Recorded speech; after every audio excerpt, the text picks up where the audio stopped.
Page number 133, एक ही दफा जगह बना दें। हमने 3 बातें पढ़ी थी अलग अलग जगहों पर, उन 3 बातों को जरा तसल्ली से सुन लें। हमने एक बात ये पढ़ी थी कि एसेट अगर पार्टली बिजनेस और पार्टली प्राइवेट पर्पस के लिए यूज हो रहा होगा तो जिस साल एसेट बिकेगा उस साल जो WDV होगी उसमें ऐड कर देंगे deductions not allowed.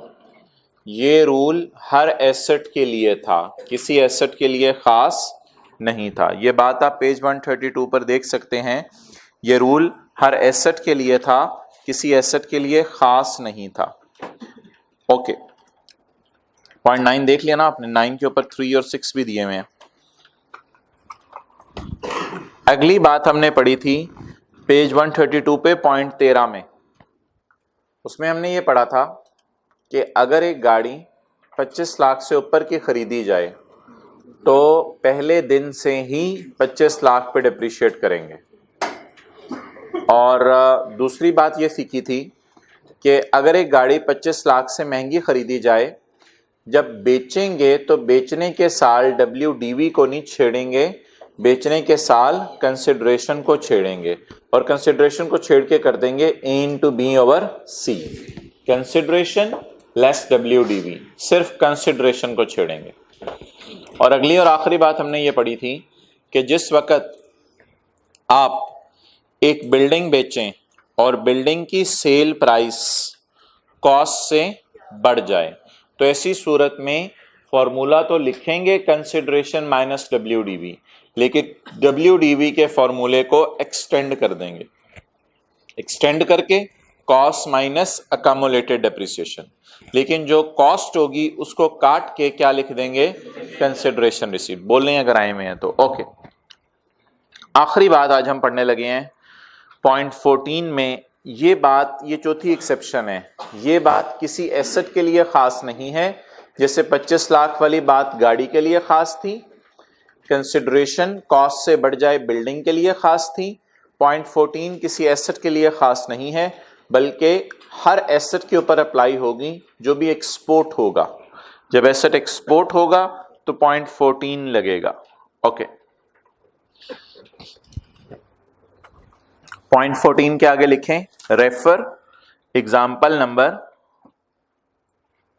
Refer point 14 है पेज 133 के मिड में।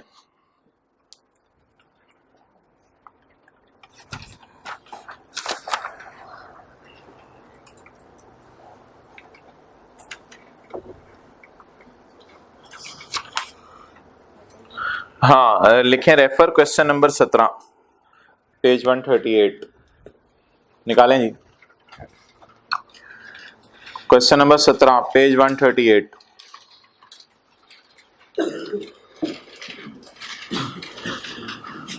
Mister A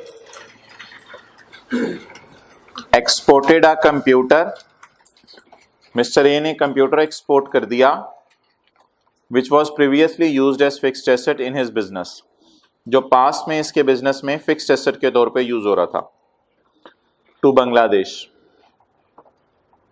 against consideration of 3 lakh.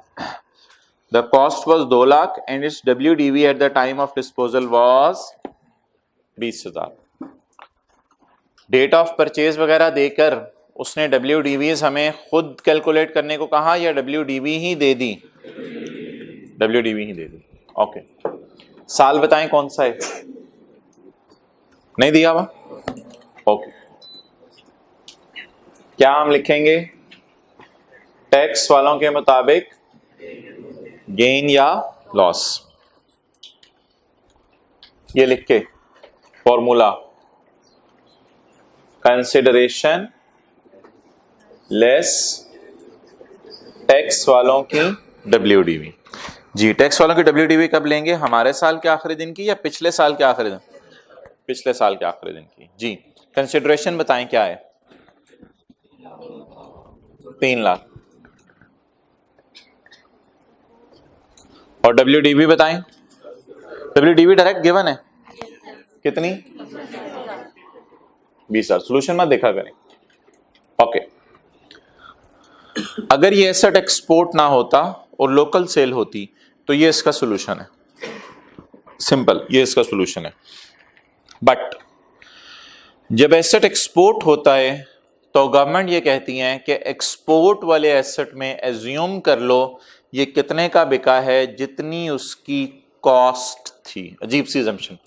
जब एसेट एक्सपोर्ट होता है, कल कॉस्ट को काट के कंसिडरेशन किया था, आज रिवर्स है, कंसिडरेशन को काट के कॉस्ट करेंगे। ओके, और नो एक्सटेंशन, WDV को नहीं छेड़ना, आज कंसिडरेशन को छेड़ना है। आज इधर आवाज आएगी, कल आपको पता है इधर आवाज आई थी, कॉस्ट माइनस इधर आवाज आई थी, आज इधर से आवाज आएगी। आप यहां जाके हेयर करेंगे, इधर से आवाज आएगी। कंसिडरेशन को काट देना है और काट के यहां क्या लिख देना है? कॉस्ट। जी कॉस्ट बोले 2 लाख। कितना आ गया गेन? 180,000। तो अगर एक एसेट एक्सपोर्ट हो जाए तो पेपर में उसकी, अच्छा इसमें यह भी चक्कर नहीं है कि कंसिडरेशन कॉस्ट से ज्यादा हो तो ऐसा करना है, कंसिडरेशन कॉस्ट से कम हो तो ऐसा करना है। हर सूरत में ऐसा करना है। जब भी एसेट एक्सपोर्ट हो, you will write down this equation, पहले जनरल कंसिडरेशन माइनस WDV लिख के कंसिडरेशन को काट के उसकी जगह क्या लिख देना है? कॉस्ट। तो सॉल्यूशन में भी 2 लाख के लेफ्ट पे लिख लें 3 लाख और 3 लाख को काट के। आम हालात में 3 लाख होता है, लेकिन 3 लाख को काट के 2 लाख। और सर्कल लगा लें, वजह सर्कल लगा लें, सवाल में कहीं वजह ढूंढ के सर्कल लगा लें जिसकी वजह से अजीब सी हरकत की है। Excellent, export. बस ये मेरी बात अब खत्म हो गई, पता नहीं क्यों दिल चाह रहा है सारा दोबारा रिवाइज हम कर लें। कितने सूरतों में अजीब सा काम करना है? 4 सूरतों में। पहला, पेपर में लाइन लिखी होगी, asset is partly used for business, partly used for private, वहां से पता चल जाया करेगा, कोई भी एसेट हो। दूसरा, गाड़ी 25 लाख से ऊपर वाली।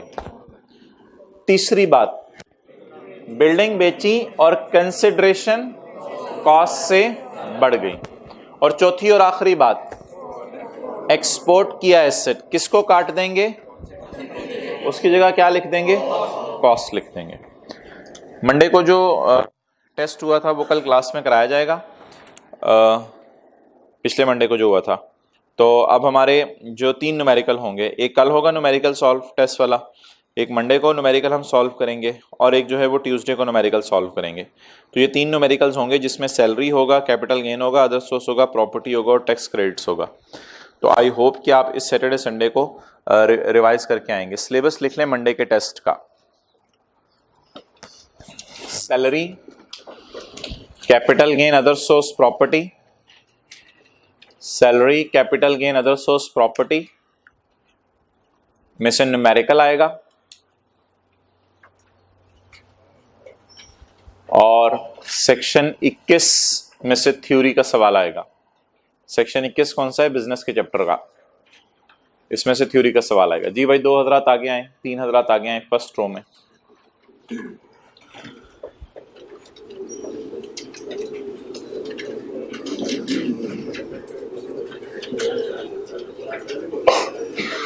लास्ट रो में भी जगह बनवा दें जी। क्या? सबके लिए इंडिविजुअल एओपी कंपनी। जी कल से न्यूमेरिकल शुरू होने लगे हैं जिसका काफी अरसे से इंतजार था।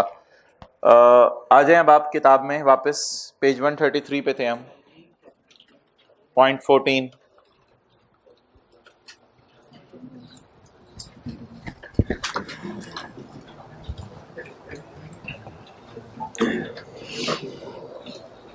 Point number D, sorry 13। If a person में तो कोई भी आ जाता है, individual AOP company. If a person exports page 133 सफ़े का mid. If a person exports or transfers out of Pakistan a depreciable asset used in Pakistan, it will be assumed that person has disposed of the asset for a consideration equal to cost. ये assume कर लिया जाएगा बंदे ने कितना बेच दिया है, कितने का बेच दिया है, जितनी उसकी कॉस्ट है. तो किसको काट के क्या लिख देने?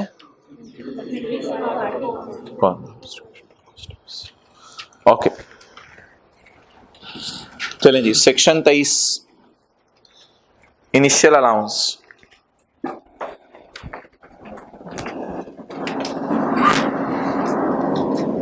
जी एसेट्स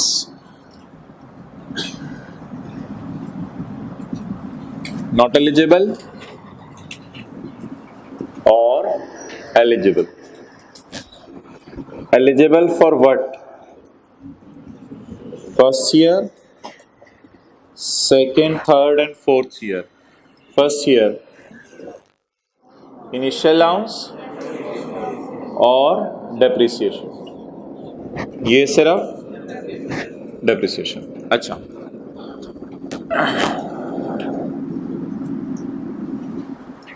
एलिजिबल में कौन से एसेट आते हैं? अदर्स. और नॉट एलिजिबल के अंदर क्या क्या आता है? Furniture, second hand, plant purchased from vehicle और बिल्डिंग. इनको पहले साल डिप्रिशिएट करती है, इनको सिर्फ डिप्रिशिएट. इनको इनिशियल अलाउंस भी देते हैं, डेप्रिसिएशन भी देते हैं. ये नोट करने की जरूरत नहीं है, कल से नोट हो रहा है. ओके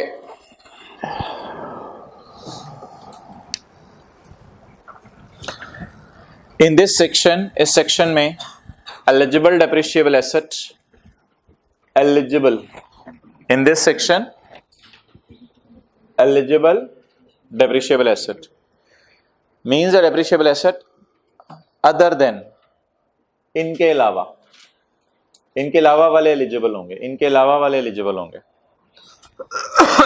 कौन से? Number 1 road transport vehicle. Bracket नहीं पढ़नी है. व्हीकल को हमने एक्सक्लूड कर दिया. Number 2 furniture including fitting. जिसमें मैं बैठा हूं कुर्सी फर्नीचर हिल सकती, ये फिटिंग फिट हुआ. Furniture including fitting.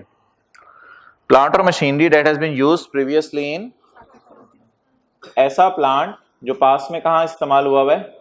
पाकिस्तान में इस्तेमाल हुआ. एंड पॉइंट डी, ये बिल्डिंग नहीं लिखा हुआ है, यहां पे कुछ और लिखा हुआ है, ये बिल्डिंग नहीं है. पॉइंट ई आप डाल लें बिल्डिंग. पॉइंट ई आप डाल लें building.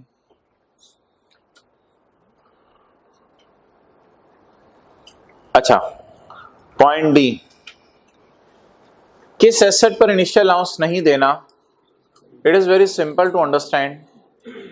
Late us explain it कि किस एसेट पे आपने इनिशियल अलाउंस नहीं देना. ये बात आपसे पहले भी की हुई है जो पॉइंट डी में पड़ी है, कोई खास इंपॉर्टेंट बात नहीं है.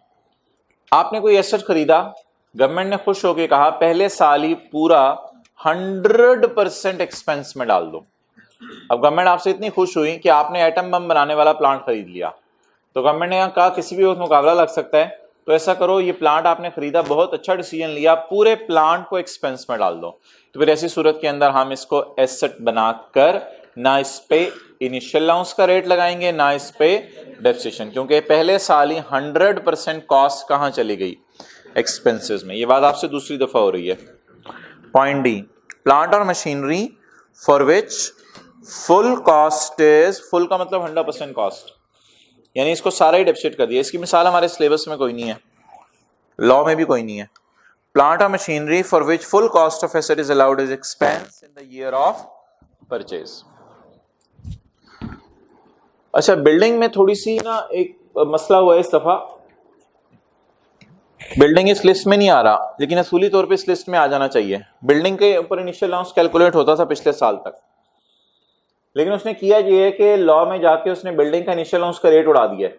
अब अगर बिल्डिंग का इनिशियल अलाउंस का रेट उड़ा दिया है तो हम मजबूर हैं कि बिल्डिंग के ऊपर इनिशियल अलाउंस कैलकुलेट ही नहीं कर सकते। अब जब कैलकुलेट ही नहीं कर सकते तो इस लिस्ट में दिया होना था कि बिल्डिंग के ऊपर भी इनिशियल अलाउंस कैलकुलेट ना करें, लेकिन शायद वो लॉ को अपडेट करना भूल गया है, तो इसलिए पॉइंट ही हमने अपनी तरफ से ऐड कर लिया। तो न्यूमेरिकल के एतबार से याद रख लें, बिल्डिंग पे इनिशियल अलाउंस कैलकुलेट नहीं करना। हाँ, थ्योरी में ये पॉइंट ही आप ऐड करें ना करें वो आपकी मर्जी है, अगर आप इसको इग्नोर भी कर देंगे ज्यादा बेहतर होगा ताकि लॉ की थ्योरी ना बदले, लेकिन न्यूमेरिकल के एतबार से आपको पता होना चाहिए गाड़ी पे भी इनिशियल अलाउंस कैलकुलेट नहीं होगा,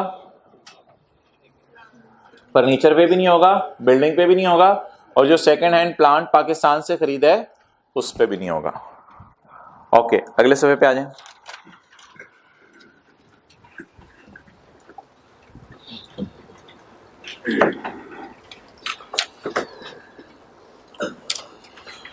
अच्छा, ये टाइम निकाल के ना आप, it will take you 1 hour, घंटा लगेगा आपका।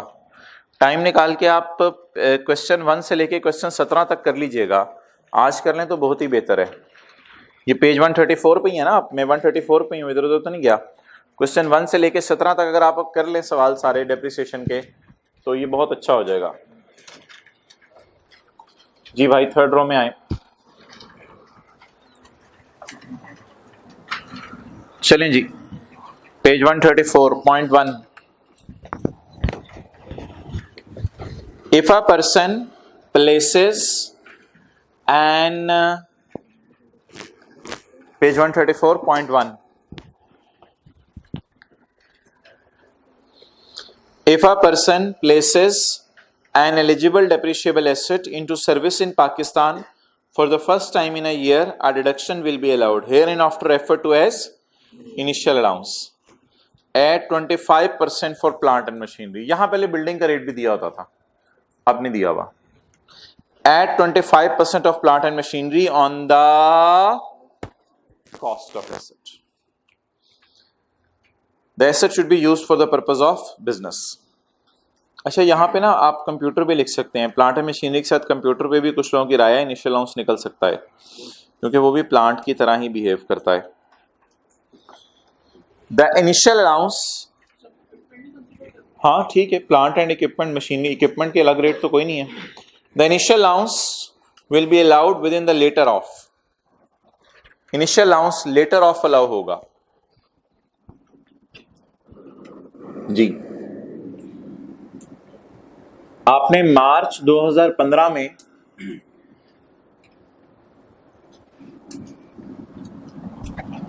ट्रायल प्रोडक्शन शुरू की, इसको कहते हैं फर्स्ट टाइम यूज। पहली दफा आपने प्लांट को यूज किया और आपने जनवरी 16 में कमर्शियल प्रोडक्शन भी शुरू कर दी, यानी बाजार में जो चीजें बनी वो बेचना शुरू कर दी। ये है टैक्स ईयर 2015 और ये है टैक्स ईयर 2016। इस साल इनिशियल अलाउंस मिलेगा, दोनों में से जो लेटर हो, दोनों में से जो लेटर हो, नोट कर लें। जब ट्रायल प्रोडक्शन शुरू करें या जब कमर्शियल प्रोडक्शन शुरू करें, दोनों में से जो बाद में हो। वैसे ऑब्वियसली हमेशा कमर्शियल ही बाद में हुआ करेगी, हमेशा कमर्शियल ही बाद में हुआ करेगी।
Okay. The initial allowance will be allowed within the later of the first time asset is used. जी जाके देखें फर्स्ट टाइम कब यूज हुआ 2015 में, और the tax year in which commercial production is commence. जी कमर्शियल प्रोडक्शन किस साल शुरू हुई 16 में, विच एवर इज लेटर।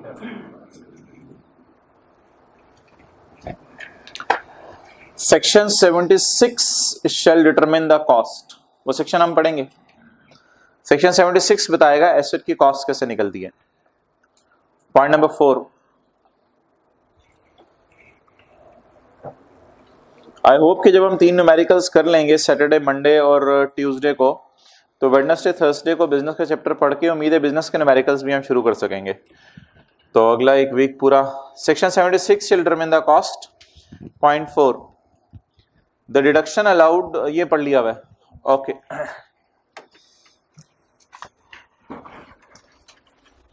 अच्छा भाई इधर ही रहें।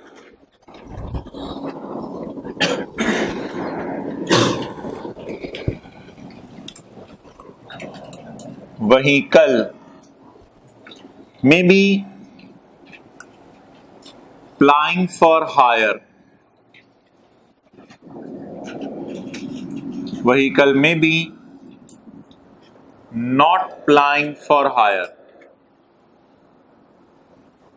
vehicle plying for hire भी हो सकती है, not plying for hire भी हो सकती है। plying for hire का मतलब सवारियां बैठती हैं और किराया रिसीव होता है। not plying for hire सवारियां कोई नहीं बैठती, किराया रिसीव होने के लिए गाड़ी इस्तेमाल नहीं हो रही। Examples, plying for hire Daewoo बस, डेवो बस व्हीकल है, पैसेंजर ट्रांसपोर्ट करती है लेकिन किराया लेती है। लाहौर टू कसूर, कलमा चौक पे चले जाएं, कसूर कसूर कसूर कसूर कसूर 50 रुपए, लाहौर टू कसूर। ये जो रूट की बसेस चल रही होती हैं, न्यू खान, न्याजी, ये जो रूट की बसेस चल रही होती हैं, ये इसकी एग्जांपल्स हैं। Vehicle not plying for hire. अब सरासिफ के पास कार है और सरासिफ कहते हैं ये मेरी अपनी नहीं है, राइज हैज प्रोवाइडेड, यानी एम्प्लॉयर ने दी हुई है, राइज हैज प्रोवाइडेड। नाउ सरासिफ विल नॉट से कि जी गार्डन टाउन से गुलबर्ग, गार्डन टाउन से गुलबर्ग किसने जाना है, वो 20 रुपए देके बैठ जाए। So it is not plying for hire, क्योंकि इस गाड़ी को कहते हैं एम्प्लॉयर ने एम्प्लॉय को गाड़ी दी हुई है, एम्प्लॉयर ने एम्प्लॉय को गाड़ी दी हुई है, तो इस पे सवारियां बिठा के किराया रिसीव नहीं किया जाता। तो बिजनेस की नेचर सामने रखें तो बिजनेस की नेचर 2 किस्म की है। कुछ लोग बिजनेस में गाड़ियां इस्तेमाल करते हैं किराया रिसीव करने के लिए, और कुछ लोग बिजनेस में गाड़ियां इस्तेमाल करते हैं एम्प्लॉय को देने के लिए, किराया रिसीव करने के लिए नहीं। इसमें आपने 2 एहतियातें करनी है। कॉस्ट को रिस्ट्रिक्ट करना है 25 लाख तक।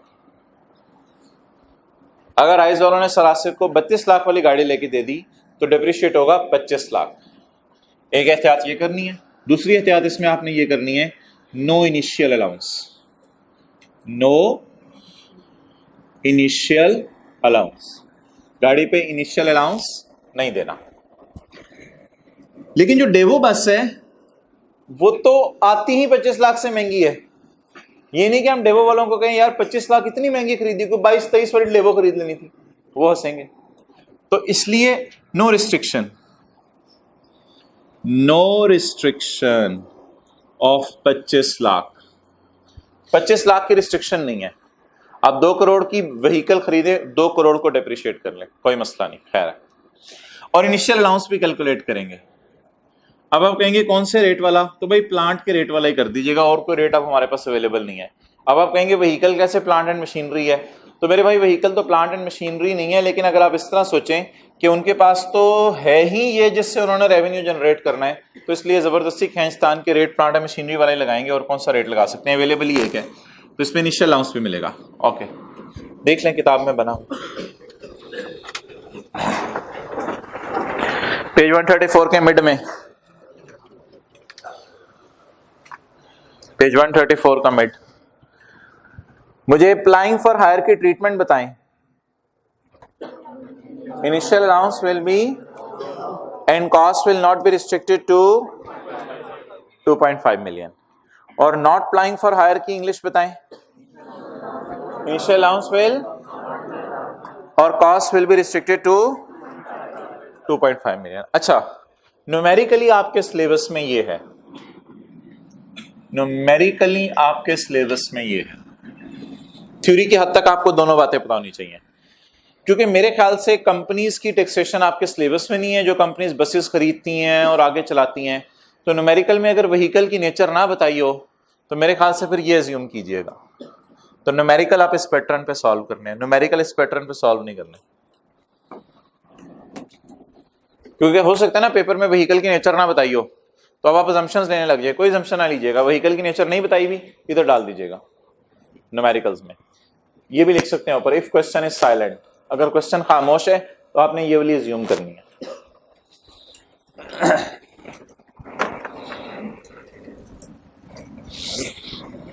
ओके,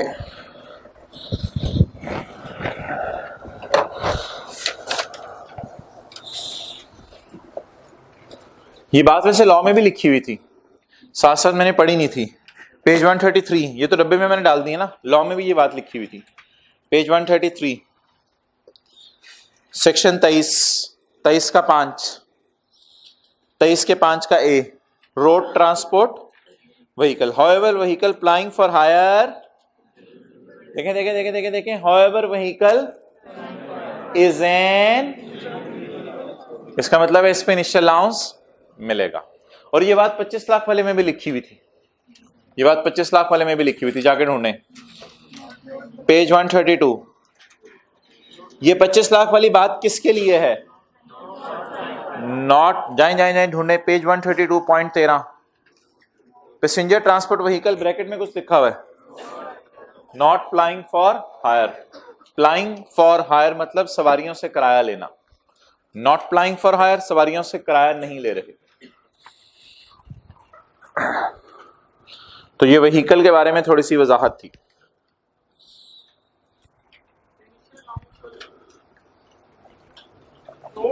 रोड ट्रांसपोर्ट व्हीकल के बारे में लिखा हुआ है कि आपने अनाउंस नहीं, सिर्फ कोरियर कंपनी ने बड़ी जो कोरियर कंपनी उन्होंने बाग पे हाँ उसको छोड़ दो, date is not discussed in our syllabus. Okay, pass papers,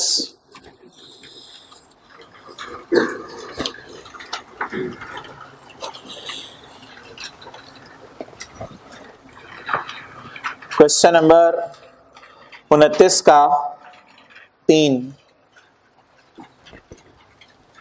कर देंगे जल्दी। क्वेश्चन 29 का 3,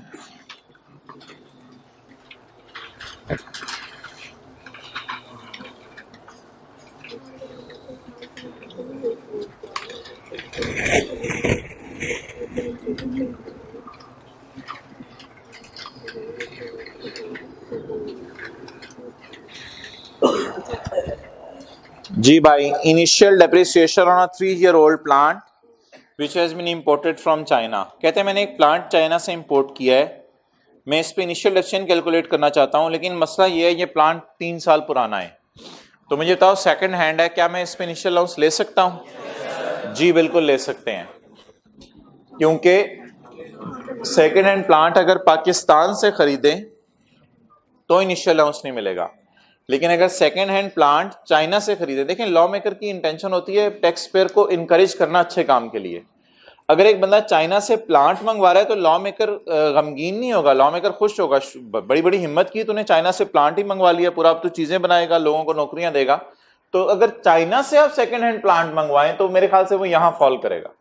देख लें बेशक, second hand plant purchase from, इसलिए तो बार बार पाकिस्तान लिख रहे थे, वरना मैंने इतनी लंबी लाइन क्यों लिखनी थी, वरना मैं पहले दिन से लिखता सेकंड हैंड प्लांट। तो इधर इनिशियल अलाउंस अलाउड है, लिखें initial allowance is allowed, initial allowance allowed है। वजह क्या है? पाकिस्तान से नहीं खरीदा, कहां से खरीदा है? चाइना से खरीदा। जी आगे पढ़ें, कितने सालों में डेप्रिशिएट करेंगे? जी भाई आगे पढ़ें, कितने सालों पे डिप्रिशिएट करेंगे? 7 सालों पे डिप्रिशिएट करेंगे। ओके भाई देखें, हद ही हो गई, हद ही हो गई, हद ही हो गई, हद ही हो गई। बिल्डिंग के लिए 10, कंप्यूटर के लिए 30, बाकी सबके लिए 15। ये किस दिन के लिए याद किया हुआ था आपने? अगर 7 सालों पे डिप्रिशिएट करना है तो फिर आईकैप तो कामयाब हो गया ना, आईकैप आपको फंसाने में कामयाब हो गया। हमने डिप्शन के रेट्स पढ़े थे, बिल्डिंग के लिए 10, कंप्यूटर के लिए 30, बाकी सबके लिए 15%। तो पता नहीं 7 साल, वो तो आईकैप इज सक्सेसफुल, कामयाब हो गया। 7 साल को काटें, 7 साल को काटें और इसकी जगह लिख दें इनिशियल अलाउंस रेट इज 25%। वैसे पेपर में दिए होते हैं इनिशियल अलाउंस रेट इज 25%, अभी पढ़ के आए हैं सेक्शन 23 में।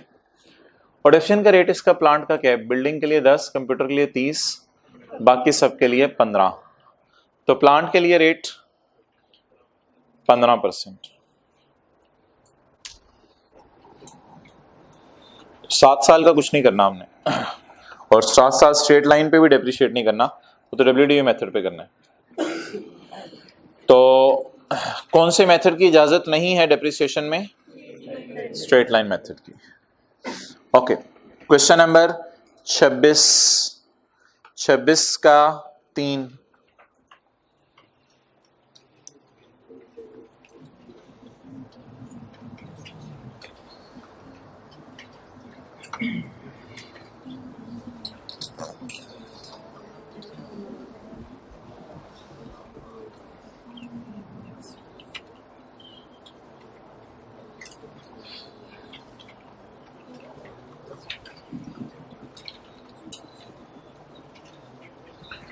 जी क्या खरीदा है साजिद ने? कार। थोड़ी सी घर में यूज हो रही है, थोड़ी सी बिजनेस में यूज हो रही है। साजिद वांट्स, साजिद ये ख्वाहिशात का जहां नहीं है, लेकिन उसकी वांट्स सुने। उसकी वांट नंबर 1, ख्वाहिश नंबर 1, एक तो मैं इसको डेप्रिशिएट करना चाहता हूं on full amount of cost, और दूसरा मेरे दिल में आ रहा है मैं इनिशियल अलाउंस पे इस पे कैलकुलेट कर ही लूं। जी भाई, व्हीकल नॉट एलिजिबल फॉर, अब इनिशियल अलाउंस के लिए तो ये एलिजिबल है ही नहीं, तो ये साजिद की ख्वाहिश लॉ के खिलाफ है। साजिद को 1 लगाई जाएगी। भाई तू पागल है, व्हीकल के ऊपर कैसे इनिशियल अलाउंस कैलकुलेट कर सकता है?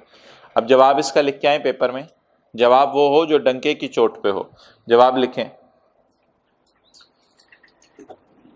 Car is not an eligible depreciable asset.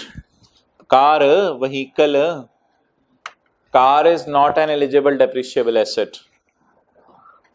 So Sajid इसी तरह लिखिएगा। So Sajid you cannot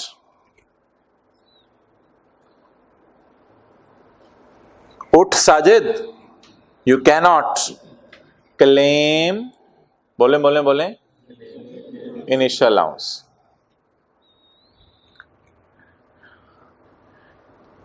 and further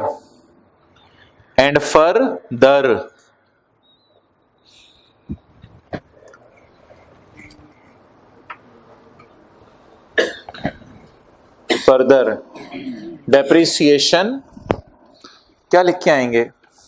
law की लैंग्वेज यूज करते हैं, लॉ की लैंग्वेज यूज करते हैं। पेज नंबर 132 पे आए, point number 3, page 132.3, where an asset is used partly in deriving income from business and partly the depreciation will be allowed on proportionate basis। Full cost पे लो नहीं होगी, proportionate base पे। तो as it is ये वाली English लिख दें। Further as the asset is used, आगे वही English. Further as the asset is used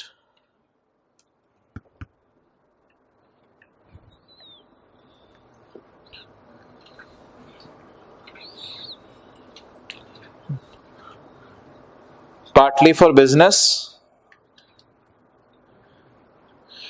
and partly for private। Law की लैंग्वेज खोल के रखे ना साथ। So depreciation will be allowed on proportionate basis, depreciation proportionate base पे अलाउ होगी।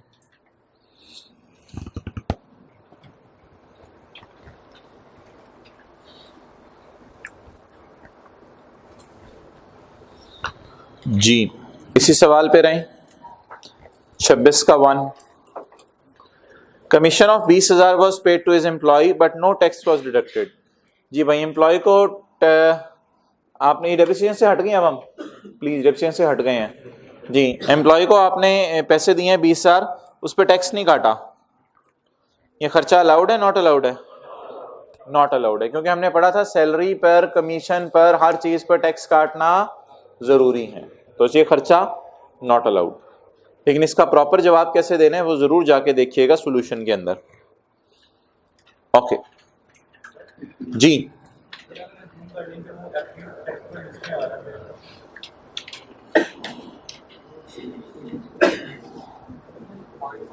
नहीं वो वाला पॉइंट तो सिर्फ वो एक कमीशन उसके लिए था जो कि सेल्स टैक्स वाली चीजें थी, ये तो सेल्स टैक्स वाली चीज ही नहीं है, वो तो सेल्स टैक्स वाली लिखा हो तो फिर आएगा ना, ये तो नॉर्मल रूल है। किसी भी अमाउंट पे टैक्स ना काटना जुर्म है। Point number 6, question 26, professional tax of ₹1,00,000 was paid to the government of Punjab. कहते मैंने टैक्स दिया ₹1,00,000 का गवर्नमेंट ऑफ पंजाब को, such tax is to be paid by every person. कहते ये टैक्स हर बंदे ने देना होता है, who is engage in the trading business, जो चीजें खरीद के बेचता है, ये सिर्फ पंजाब वालों के लिए है। ही कंसिडर्स इट, कहते हैं मैं अपनी राय अगर आपको बताऊं तो ये माइनस करने की इजाजत नहीं है, क्योंकि ये सूबे की गवर्नमेंट को दिया है। सेक्शन 21 में याद है हमने पढ़ा था जो टैक्स सूबे की गवर्नमेंट को दें वो माइनस नहीं हो सकता। सेक्शन 21 में याद है हमने पढ़ा था जो टैक्स सूबे की गवर्नमेंट को दें वो माइनस नहीं हो सकता। ऐसी कोई बात नहीं पड़ी थी, ये पागल बना रहा है, हमें पागल बना रहा है। कहते हैं कि जो टैक्स सूबे की गवर्नमेंट को ना दें वो सूबे की गवर्नमेंट को दिए, इसलिए मेरे दिल में तो आ रहा है ये माइनस करने की इजाजत नहीं हो। भाई ऐसी तो हमने कोई शर्त नहीं पड़ी थी। सेक्शन 21 रिवाइज करते हैं, चले कोई जल्दी नहीं, आज हम सेक्शन जुमे का दिन है, कोई जल्दी नहीं, सेक्शन 21 आराम से रिवाइज करते हैं। Page 128, section 21, deductions. ये बेस बनने लगी आपके न्यूमेरिकल्स की, ये 2-3 मिनट होंगे, बड़े भारी होंगे बाकी क्लास के ऊपर। अगर टैक्स बिजनेस प्रॉफिट्स पे दिया जाए तो माइनस करने की इजाजत, वो टैक्स सिर्फ एक ही है पाकिस्तान में, उस टैक्स का नाम है इनकम टैक्स, और ये टैक्स इनकम टैक्स नहीं है, इसका नाम पढ़ के आए, प्रोफेशनल टैक्स। तो मैंने आपको कहा था सारे टैक्सेस माइनस करने की इजाजत है सिवाय इनकम टैक्स के, ठीक है। अब वो अजीब अजीब सी बातें करके आपको इस तरफ लेके जाना चाह रहा है कि शायद ये बंदा किसी तरह मान ही जाए कि ये टैक्स नॉट अलाउड है। इट इज, ये ऐसी कोई बात नहीं है नॉट अलाउड है। लिखें, एनी सेस रेट और टैक्स, किताब खोल के रखें, एनी सेस रेट और tax which is paid on business profits, section 21 खोल के रखें, एनी सेस रेट और tax which is paid on business profits is not allowed. उसकी मिसाल दे दें, विच इज इनकम टैक्स, वो इनकम टैक्स है। सिर्फ कौन सा टैक्स नॉट अलाउड है? Income tax. This tax is not an income tax, rather it is, ये इनकम टैक्स तो नहीं है, ये तो कौन सा टैक्स है, नाम ही इसका पता नहीं क्या है। आप सारे टैक्सेस के नाम याद कर सकते हैं पाकिस्तान में जो है, नहीं याद कर सकते ना, एक टैक्स का नाम याद कर सकते हैं, कौन सा, तो बाकी सारे क्या हैं, अलाउड जी। This is professional tax not an income tax, therefore it is allowed, ये अलाउड है, इसलिए ये माइनस करने की इजाजत है, बात खत्म। इतनी सी बात थी।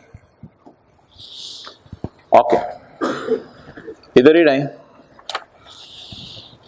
पास पेपर्स पे।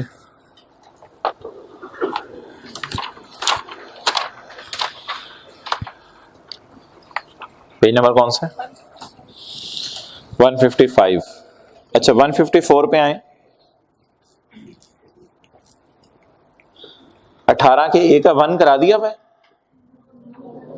Penalty paid by banking company on contravention of State Bank of Pakistan regulations. जी, स्टेट बैंक ऑफ पाकिस्तान के रेगुलेशन वायलेट किए हैं, उस पे बैंक ने पेनल्टी पे की है। ये पेनल्टी किसके खजाने में गई होगी? ये पेनल्टी गवर्नमेंट के खजाने में गई होगी, तो हर वो फाइन जो गवर्नमेंट के खजाने में जाए वो नॉट अलाउड, इसलिए ये नॉट अलाउड। पढ़ा था 21 का जी, 21 का जी आगे लिख लिया रेफरेंस के तौर पे। 21 का जी। अच्छा जी, 18 के ए का 2 पढ़ा है? नहीं पढ़ा हुआ, पढ़ें। Freight charges. फ्रेट चार्जेस क्या होते हैं? किराया।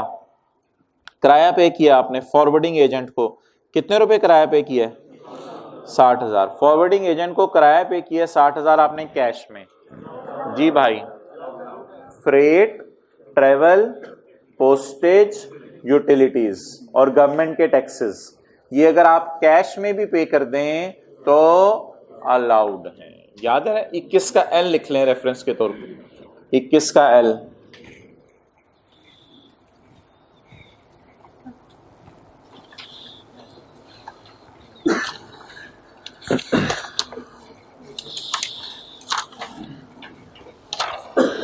चलें जी, बहुत हो गया, अब पढ़ना भी आगे।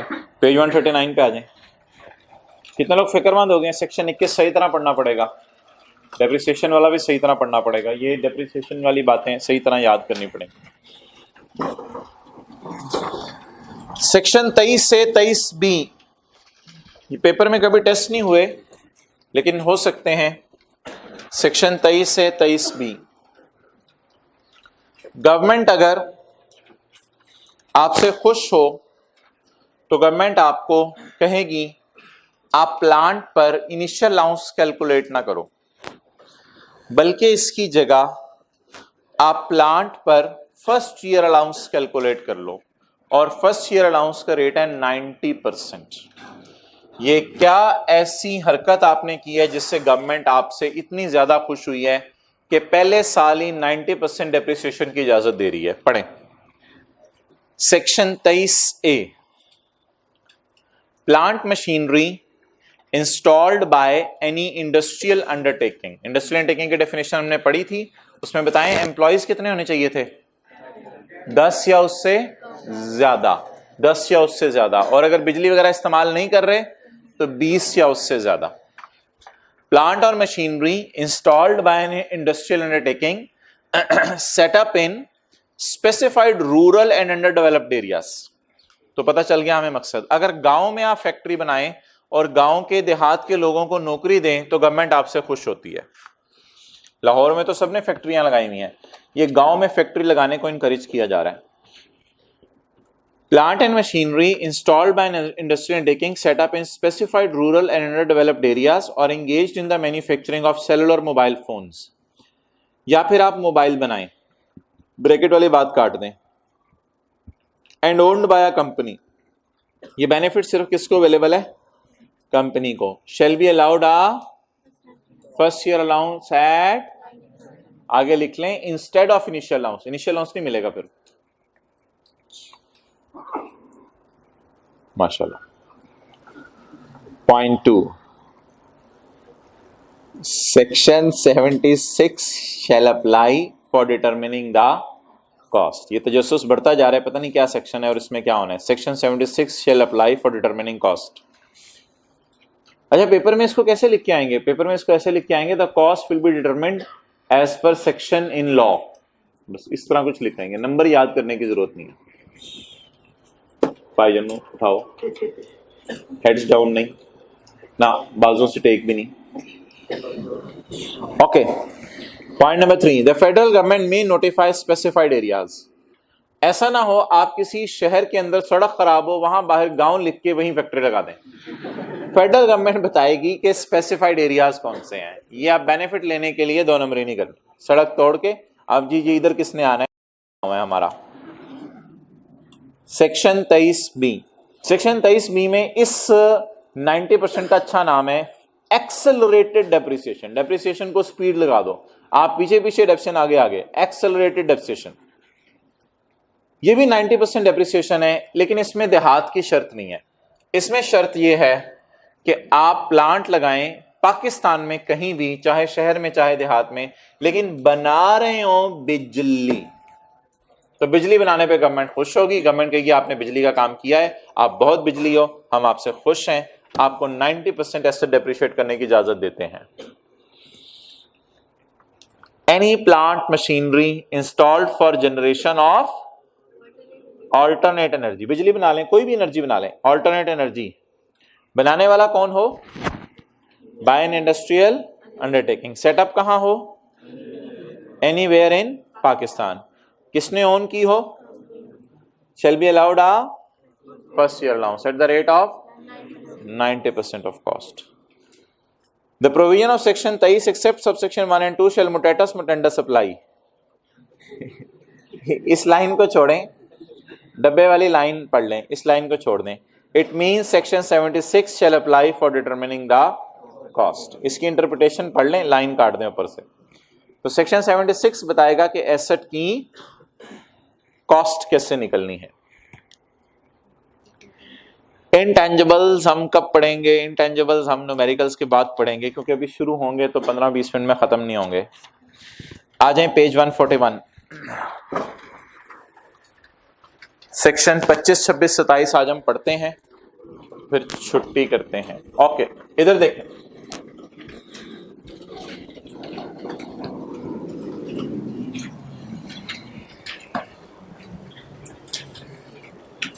प्री कमेंसमेंट एक्सपेंडिचर की मिसालें दें मुझे। प्री कमेंसमेंट एक्सपेंडिचर, बिजनेस शुरू होने से पहले के खर्चे, pre commencement expenditures. Feasibility study, और लिखे हुए बताएं, feasibility study, construction of prototypes, sample बना के देखना चीज के, नहीं मैं सैंपल कह रहा हूं, साथ रख देख रहे हैं जी। आगे ट्रायल प्रोडक्शन, वही ट्रायल प्रोडक्शन एक्टिविटीज।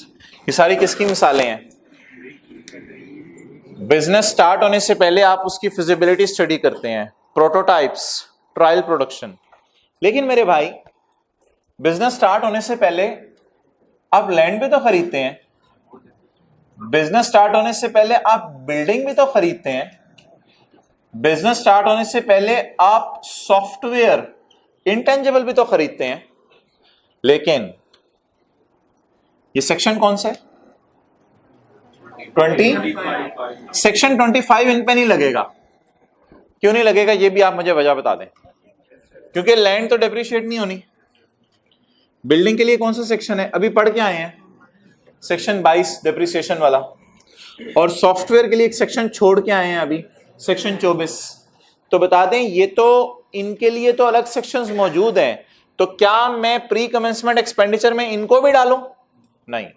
अब सवाल यह आया, आपने प्री कमेंसमेंट शुरू की, यानी आपने फिजिबिलिटी स्टडी की, आपने सैंपल बनाए, सैंपल बड़े महंगे बने, और सैंपल आपको पता है मुफ्त में बांटे जाते हैं, सैंपल बनाने बड़े महंगे पड़े, ये बहुत सा खर्चा आया, 3-4 मिलियन का खर्चा आ गया ये वाला, ये 50 मिलियन का खर्चा आया, इसको छोड़ दें, 5 मिलियन का खर्चा इस पे आया, इस खर्चे को क्या करें।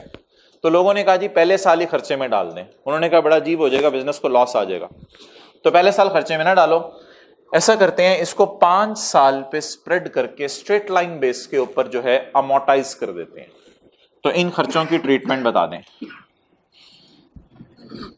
अमोर्टाइज, बोले बोले बोले, amortise over 5 years, amortise over 5 years। पहला ये बता दें, प्री कमेंसमेंट एक्सपेंडिचर किन पे नहीं लगता, जिन पे सेक्शन 22 लगता है या section 24, section 22 depreciation, section 24 intangibles, उन पे प्री कमेंसमेंट एक्सपेंडिचर वाला सेक्शन नहीं लगता। हालांकि अकल कहती है ये भी प्री कमेंसमेंट है, लेकिन इन पे नहीं लगता। लेकिन ये वाले चीजें हमारे स्कोप में आएंगी। मेरा नहीं ख्याल कुछ नोट करने की जरूरत है, पढ़ें। Pre commencement expenditure is an expenditure incurred before commencement of wholly and exclusively for including feasibility study, construction of prototypes and trial production.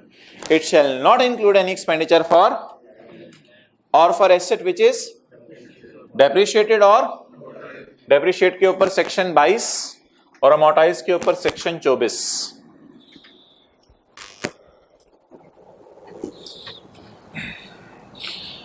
Point 1, अपर्सन से क्या मुराद है? हाँ, good. A businessman shell be allowed a deduction for, कैसे कैसे deduction allow होगी, पढ़ें। It shall be amortised on at the rate of 20%। ये सारी बातें ना अभी याद रखें थोड़ी थोड़ी करके, फिर जब न्यूमेरिकल्स आएंगे ना सारी बातें अप्लाई होनी है। डेप्रिसिएशंस रिवाइज होंगी, सेक्शन 21 रिवाइज होगा, ये सारी बातें अप्लाई होंगी।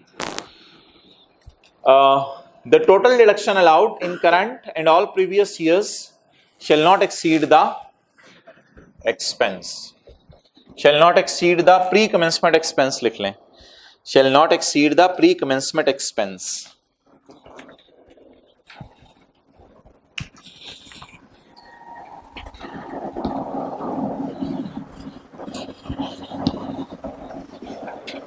ये बात आपको पढ़ाई जा चुकी हुई है, देखें दूसरी दफा हो रही है आज क्लास में।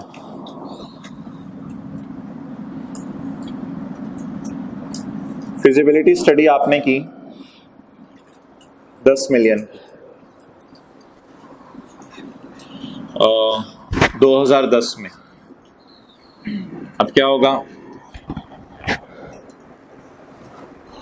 2010, 11, 12, 13, 14, 15, सही है। 10 डिवाइडेड बाय 5, 2 2 2 2 2 2,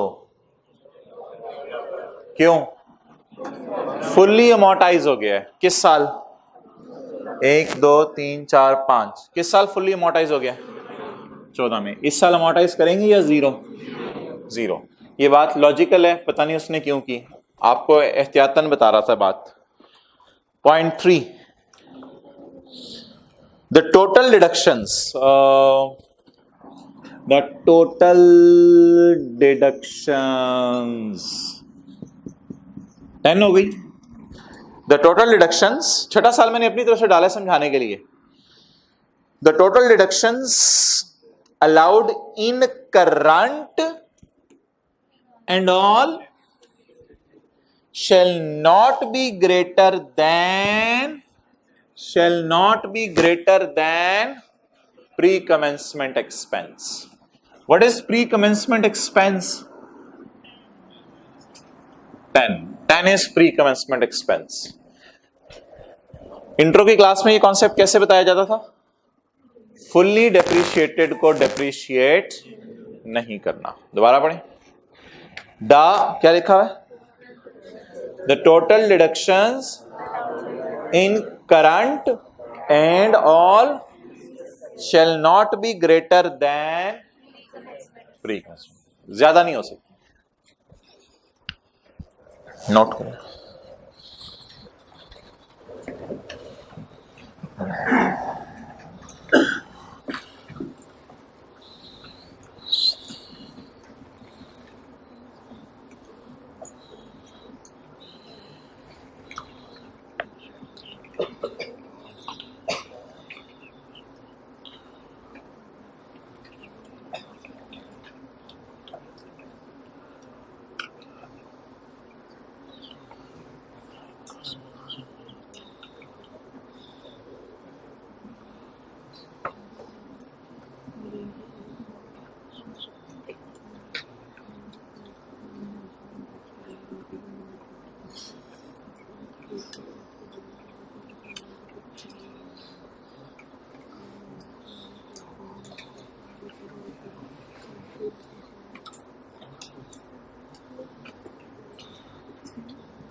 पॉइंट 4 आज क्लास में तीसरी दफा पढ़ा जा रहा है।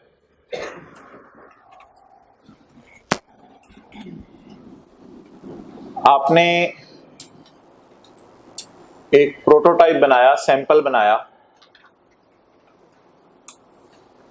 10 मिलियन में, या चलें फिगर चेंज कर लें 15 मिलियन में। एक रोबोट बनाया सैंपल, और आपका फ्यूचर में काम है रोबोट बना के बेचने हैं, वो रोबोट घरों में सफाई किया करेंगे। तो आपने सैंपल के तौर पे एक रोबोट बनाया 15 मिलियन का। अब जब आपने 15 मिलियन का रोबोट बनाया तो गवर्नमेंट ने कहा आप और रोबोट बनाओ। I salute. किस साल बनाया है? 2012 में। गवर्नमेंट ने कहा ऐसा करो, 2012 में ना, 2012 का साल है ये, 2012 के साल में सारा ही 15 मिलियन ना एक्सपेंसेस में डाल दो, डिडक्शन अलाउड। आपने कहा वो मैंने सुना था कि 15 मिलियन डिवाइडेड बाय 5, 3, नहीं, वो आपके लिए नहीं है, वो आपके लिए नहीं है, वो आम लोगों के लिए है, वो सिंपल पीपल के लिए है। आप तिल वाले हैं तो आपके नाक पे तिल है, इसलिए आपके लिए ये रूल नहीं है। तो आप सारे के सारे 15 को उठा के किस में डाल दो? खर्चे में डाल दो। अब बताएं ये सेक्शन लग के दोबारा 20% अगले सालों में अमोर्टाइज भी होगा या फुल 100% एक्सपेंस में चला जाएगा? ये बात तीसरी दफा आज पढ़ी जा रही है। आज तो दूसरी दफा पढ़ी जा रही है, ओवरऑल तीसरी दफा। Point 4, no amortization shall be allowed. Amortize ना करें अब इसको। No amortization shall be allowed where 100% expenses allowed. 100% लिखेंगे तो याद आएगा ना कि तीसरी दफा पढ़ा जा रहा है। Where 100% expenses allowed as deduction in the year of incurrence. जिस साल किया, ये इसकी मिसाल है। 12 में आपने रोबोट बनाया, गवर्नमेंट ने कहा रोबोट और आप चलो पूरा ही 15 माइनस कर लो।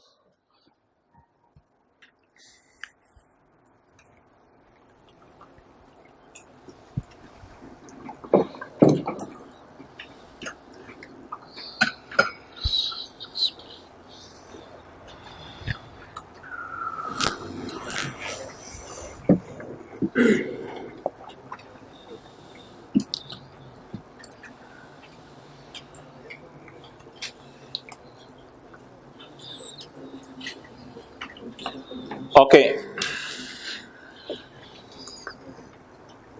साइंटिफिक रिसर्च अलाउड है या नॉट अलाउड है? पहला सवाल ये है।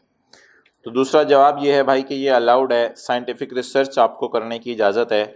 रिसर्च पे साइंसदानों को तनख्वाहें दी जाती हैं, ये अलाउड है। भाई मंडे को जो टेस्ट हुआ है ना, उसके क्वेश्चन पेपर की कॉपीज करा के बांट दो सब में। न्यूमेरिकल करना है ना तो ये आज ये घर में करके आएंगे एक दफ़ा, ठीक है? अच्छे बच्चे हैं। ओके, बातें ना सुना करें। Scientific research expenditure point 1,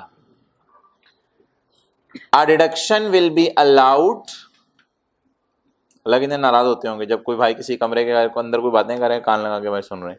a deduction will be allowed, एक डिडक्शन माइनस करने की इजाजत है। Deduction will be allowed for scientific research expenditure in Pakistan, Holi and exclusively for business. ये नहीं कि घर में रिसर्च हो रही हो कि मेरे घर की जिंदगी कैसे अच्छी गुजरे, घर में रिसर्च शुरू की हो, इसका खर्चा अलाउड नहीं है, ठीक है? 2-3 एक्सपर्ट्स को बुला के मेरी घर की जिंदगी अच्छी नहीं गुजर रही, पता नहीं मसाइल बढ़ते जा रहे हैं। बिजनेस इन दिस सेक्शन, इस सेक्शन में scientific research means any activity in Pakistan. भाई पाकिस्तान में साइंटिफिक रिसर्च करनी जरूरी है, फिर अलाउ होगी, वरना नहीं। Means any activity in Pakistan in the field of natural और applied science for the development of human knowledge. Dictionary से देख लीजिएगा नेचुरल अप्लाइड साइंस में फर्क। Scientific research expenditure mean expenditure on scientific research. Scientific research, शर्म नहीं आती। Scientific research expenditure means expenditure on in Pakistan for development of business, including any contribution to scientific research institute other than, okay, scientific research में कौन से खर्चे allowed होंगे, कौन से नॉट अलाउड होंगे।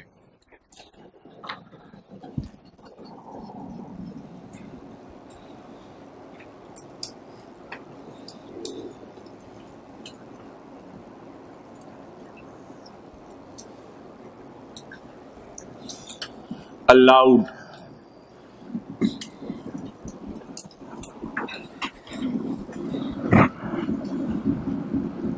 This section will not apply, ये section नहीं लगेगा। साइंटिफिक रिसर्च के लिए आपने जो लैंड खरीदी, लेबोरेटरी बनाने के लिए जो लैंड खरीदी, उस पर ये सेक्शन नहीं लगेगा। मार्कर भाई नहीं, अच्छा। साइंटिफिक रिसर्च के लिए लेबोरेटरी की बिल्डिंग बनाई, उस पर ये सेक्शन नहीं लगेगा। साइंटिफिक रिसर्च के लिए आपने कंप्यूटर सॉफ्टवेयर हार्डवेयर खरीदा, उस पर ये सेक्शन नहीं लगेगा। साइंटिफिक रिसर्च के लिए आपने फर्नीचर खरीदा लेबोरेटरी पर, उस पर ये सेक्शन नहीं लगेगा। वाई? क्योंकि उनके लिए अलग सेक्शन अवेलेबल है। फिर पीछे बचेगा क्या? फिर पीछे बचेगा क्या? पीछे साइंटिस्ट की तनख्वाह, साइंसदानों की तनख्वाह, सैलरी, साइंसदानों की सैलरी बचेगी। फिर पीछे बचेगा क्या? इलेक्ट्रिसिटी बिल, इलेक्ट्रिसिटी बिल वो जो स्लैब का आ रहा है। यानी रेवेन्यू नेचर के खर्चे होंगे जो अलाउ होंगे। कैपिटल नेचर के खर्चे तो ऐसे हैं जिन पे कोई और सेक्शन लगता है। तो वही बात जो वहां बाकी थी यहां पे भी होगी। चाहे आप प्री कमेंसमेंट एक्सपेंडिचर है, चाहे साइंटिफिक रिसर्च है, लैंड बिल्डिंग को खर्चे में डालने की इजाजत, क्योंकि इनके लिए अलग सेक्शन है। साइंटिस्ट दोबारा बने, scientific research means expenditure on scientific research. इसको अंडरलाइन करें, एक्सपेंडिचर ऑन साइंटिफिक रिसर्च, और एक्सपेंडिचर ऑन साइंटिफिक रिसर्च को अंडरलाइन करके लिख लें scientist salary etcetera, scientist salary etcetera. ये तो अलाउड है। Including any contribution to scientific research institute, ये भी आपको बताता हूं मैं। अदर देन का क्या मतलब है? ये सेक्शन लगेगा या नहीं लगेगा? Other than expenditure incurred in acquisition of any depreciable asset, उन पे कौन सा सेक्शन लगेगा? सेक्शन 22। लिखने की जरूरत नहीं है, मैं किताब पे लिखवा रहा हूं। सेक्शन 22 उन पे ये सेक्शन नहीं लगेगा, और सेक्शन 24 उन पे ये सेक्शन नहीं लगेगा। Point B, in the acquisition of immovable property पे भी ये सेक्शन नहीं लगेगा। इमूवेबल प्रॉपर्टी लैंड, तो लैंड पे भी ये सेक्शन नहीं लगेगा। अच्छा, एक और खर्चा है जो आपने जाके आज सेक्शन 21 में बेशक अपडेट कर लीजिएगा। ये खर्चा साइंटिफिक रिसर्च का है, लेकिन ये सिरे से ही अलाउड नहीं है। पॉइंट सी, आप जगह जगह खुदाई करके कह रहे हैं शायद यहां से नेचुरल रिसोर्सेज निकल रहे हैं और निकल मट्टी रही है, तो ये भी साइंटिफिक रिसर्च नहीं है। खुदाई प्रोग्राम साइंटिफिक रिसर्च नहीं है। Point C, ascertaining the existence है भी या नहीं, अगर है तो कहां है, और अगर है तो क्या क्वालिटी है। ये खर्चा पता नहीं बिजनेस में वो कहते हैं अलाउड नहीं है, बोंगियां मारे हो। बाकी खर्चे साइंसदानों की तनख्वाहें वगैरह अलाउड है, मजदूरों की खुदाई अलाउड नहीं। अच्छा भाई, ऐसा भी हो सकता है कि आप खुद साइंटिफिक रिसर्च ना करें, 2-3 लोग मिलकर रिसर्च कर लें, फिर ऐसी सूरत में इदारा बोर्ड से प्रूव कराना पड़ेगा।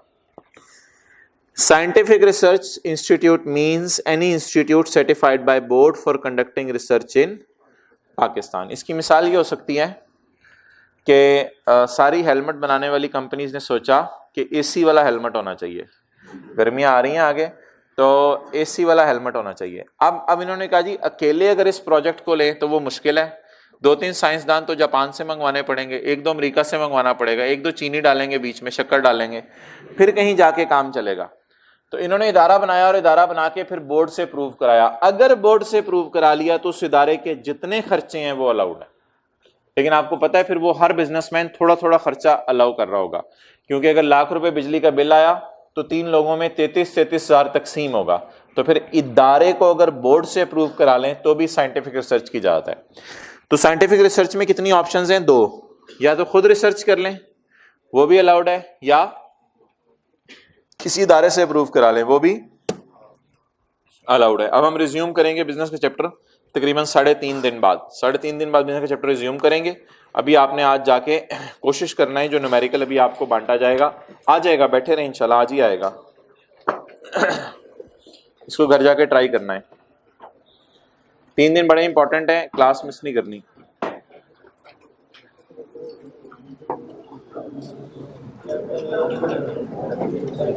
और कल आपको न्यूमेरिकल दे दिया जाएगा जो अगली क्लास में कराना है मंडे को। जल्दी बांटो भाई, मुझे भी दे दो, मैं भी घर से कराऊंगा। बांटो बांटो बांटो।